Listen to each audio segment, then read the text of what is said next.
Excuse me. Give me 1 second. Alright, so we're good to go. This is going to be a Terran versus Terran, just like it was going to be before. But this time it's going to be a Terran versus Terran between hGcHcore and xORawwwrmill. Raw mill. I'm just going to say raw, because I don't really feel like saying raw mill every single time I have to say his name. And I'm going to have to say the names, because I can't say the Terran player, because it turns out they're both Terran players. That's like the thing I hate most about casting mirror matchups. You can't just say the Terran player or the you know, anything like that, because I forget names sometimes, guys. Sometimes I forget their names. But this is up in the top right, xORawwwrmill. I'm just going to say raw again. And in the bottom left for Sentinel Gaming, we do have hGcHcore, the yellow Terran. And this is, again, a TVT on Daybreak. So, again, expect to be in this game for about the next, you know, 5 hours. I'm going to turn down the music. It's too loud. Should be better? Alright. So, let's see what's going to happen so far in this game. Nothing happened so far. That's why I was taking the opportunity to changing it. They both put down their supply depots. I'm just going to mention, I'm going to plug Sentinel Gaming, www.sentinelgaming.net. I am Zenith. If you missed before, I'm the competitive team manager, also a player for the competitive team for Sentinel Gaming. But I'll stop plugging because something's actually happening. Raw has gone ahead and gone for a refinery first, so he's going to be going for a gas-heavy play. At least that's what it looks like. It'll be some sort of early tech versus hGcHcore, who has just gone ahead and gone for that standard barracks timing. He'll get his gas just a couple of seconds later, and so he'll just be a little bit behind on whatever tech they choose to go for, but instead he'll have a faster marine out, and he'll just be a little safer. Of course, both players are playing, you know, nothing too crazy. There's no proxy racks going down or anything of that sort, so both players are going to be just fine to make it at least into the sort of early to mid game, and then we'll see what happens from there. I wouldn't be surprised if Raw goes ahead and puts on a little bit of early pressure, either from some sort of Reaper play or really fast Hellions. One thing I've seen a lot in TVT is, you know, fast Hellion elevators or Banshees or anything. Really, there's a lot of options. It's TVT. It's kind of one of those matchups where there's just like a million different things that the Terran can do. It's one of the things that's really exciting about watching Terran games, is that a lot can happen. And we're going to see a factory being put down over here in the left, and we'll see if Core ends up scouting it or not. Clearly, Raw does not want that to happen, but and he does not get in. Nice little foot block there by Raw. So Core has no idea that late scout, that factory is going down, and Core has not yet even started his gas at the moment. He's going to be going for a command center very shortly, it looks like. Yes, and there goes that SCV, going ahead and putting that down over here. So he's going to be putting down his command center very quickly, where we're going to see either some sort of Hellion play or Starport play out of Raw, and still no gas is going down. Again, this timing isn't late or anything like that. It's pretty typical if you're going to go for that 1 racks fast expand to get your gases a little bit around the 4-minute mark or a little bit later, so nothing too crazy right now. We are seeing a reactor coming down on this barracks, so most likely we're going to see some Hellion, some reactored Hellions. We are seeing 1 Hellion already being built. We might see a Starport follow-up and some sort of elevator. Yep, there's that Starport. It might be a Banshee. It might be an you know, an elevator play, and I'd guess because we're not seeing a second geyser being thrown down for Raw, that it is going to be something like that, a medevac coming out from that starport with a bunch of reactored Hellions as well, and those Hellions are going to get, you know, elevated in over here, or not elevator, it keeps saying elevated. How about just dropped? They're going to get dropped in right over here, because there's not going to be an elevator, most likely. They're just going to drop them. So he's going to drop some Hellions in, try to do a lot of economic damage. Core is building another barracks. He has not yet started any sort of tech.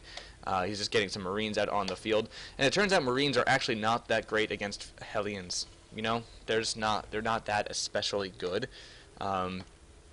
Hellions are pretty strong, in fact. So Marines can, of course, deal with Hellions, but they're not necessarily cost effective.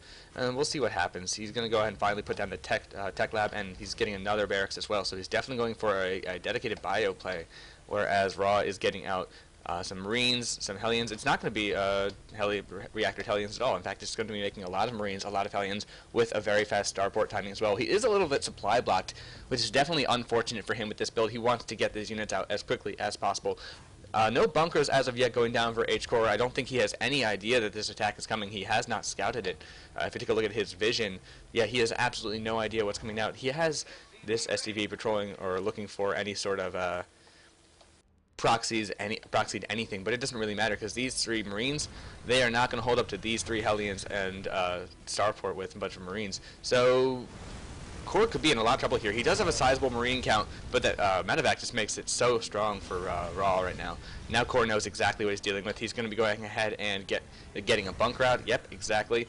A bunker right here at the front. He's also aware that there could be an elevator type of play, but the truth of the matter is Raw probably could go ahead and hit before that bunker has the time to finish. Using these Hellions to focus down that SCV would be huge, and if that bunker does not finish, Core is going to be in a lot of trouble. The Hellions are pushing forward, the Marines pushing forward as well. Raw's Marines are actually split in two places because he was so worried about that possibility of an elevator. I don't know if he's going to have the units to deal with this attack, and Raw is doing absolutely tons of damage. It is a very dedicated one base play from Raw, but Core doesn't have anything to deal with this. He has nothing in his base, he has no bunker there, and Raw is just going to go ahead and kill all of these drones.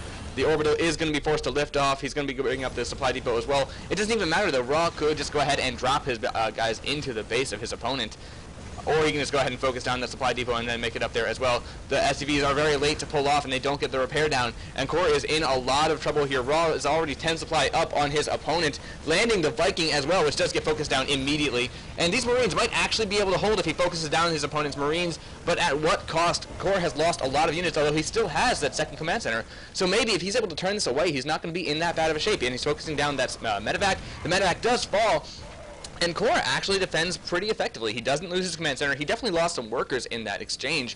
7 workers, in fact. But he's not down by a ridiculous amount, although we do see that xORawwwrmill is getting that siege tech and getting a siege tank out as well. So we are going to see a follow-up of a 1-1-1. And if a reactor is coming down on that factory and a starport as well. So he's going to be going for a very pure bio play, and it's going to be really hard for him to deal with his next attack with just pure bio, and he is supply blocked as well. And here come more Marines and another Viking. Core is going to go ahead and try to force the engagement right now, and xORawwwrmill does not want to fight yet. He doesn't have his tanks with his army. His tanks are going to be coming out very shortly. There's the first tank, making his second one as we speak, getting that siege lab. It is almost complete. It's 3/4 of the way done, and these Marines, man, they are not going to be able to hold up against a siege tank army, especially without any tanks of his own. Stim is now underway, but it's almost certainly not going to be finished in time. If he can get some good positioning with the medevacs that come out from this starport, then he might be okay, but I think the engagement's going to be forced a little bit before that, and with the supply count and a very strong advantage in terms of army right now, if you take a look at the army supply, it's favoring xORawwwrmill by a good 9. Pretty significant at this point in the game with these respective armies. He's going to make his way up. The tanks, oh man, they're just going to tank so much damage. They don't even, there's a pun on words there. He doesn't even feel a need to siege them up, but although that might actually be a mistake. He's losing a lot of Marines, but okay, there comes the siege mode, and Core knows that he has to retreat to his base. Raw is just in such good shape at the moment, building another command center as well. This bunker is inevitably going to go down. This siege tank, there's no way that he can engage that right now. He has a lot of SCVs down here, and he's waiting for his medevacs to finish up. If these medevacs do finish, which they will, he might be okay, but still, man, siege tanks are really good units. And he's pulling with some SCVs, trying to draw some of that fire. The Core is just being a little bit too indecisive right now, I have to say. These units are being so much damage, and Core is ending up being so massively supply blocked. He actually probably had a moment there once, where he could have just pushed in with all of his units. There was very little support for these tanks. It was just one tank and a few Marines, but now their second tank has arrived, moving with only a couple of these units. The medevacs were not there to actually heal those Marines, which is a massive mistake there from Core. And xORawwwrmill, he's just doing so much damage with this push, it doesn't even matter. He may end up getting this push turned away, but he's going to have done enough damage to secure himself a massive advantage going into the next game. And some nice, really nice siege tank micro, and that tank has 10 kills on it at the moment. And actually, I don't know if Core's going to be even able to turn away this attack. He's just done so much damage, and he ended up being supply blocked for such a long period of time that his army production has just been so stunted. Core, of course, does have the command center. It hasn't gone down, but this Viking is trying to push it. This tank, man, it's so depressing. This tank has only 28 health points, but it is just doing so much damage. Mule's going down. He's trying to rebuild his economy, trying to get out as many Marines as he possibly can. More medevacs being completed as well, but he's just not going to have enough stuff, and I don't really like the fact that he's only gone for Marines. I think he really could have used Marauders in this engagement, and he had the tech lab on the barracks. He could have made Marauders. Marines, though, are just not going to be enough, and with that third tank, I think this is just going to be a GG. Core is not going to have the army to deal with these tanks, and Raw is looking in really good shape.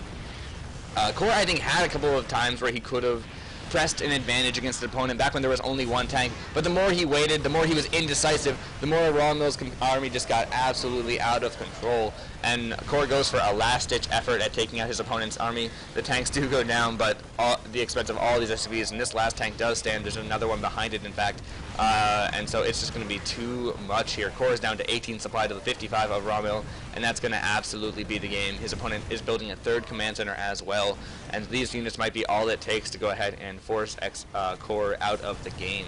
A couple more Marines finishing. Nice tank micro, a little bit possibly not really necessary at this point in the game, but it's going to work out for him. Core is just going to lose everything, and he's going to have to GG any second now. There's just no way. There's no way. Even you could put Polt in this situation, he couldn't come back. This is going to be it, folks. Core, you know, he tried his best. He just never had enough units really out to deal with his opponent's army. I do think he mismanaged his economy just a little bit and mismanaged his army, to be sure. But xORawwwrmill had a really nice attack, really executed it well with a nice timing, and he's able to take game one. So it will be 1-0 in favor of XO Game.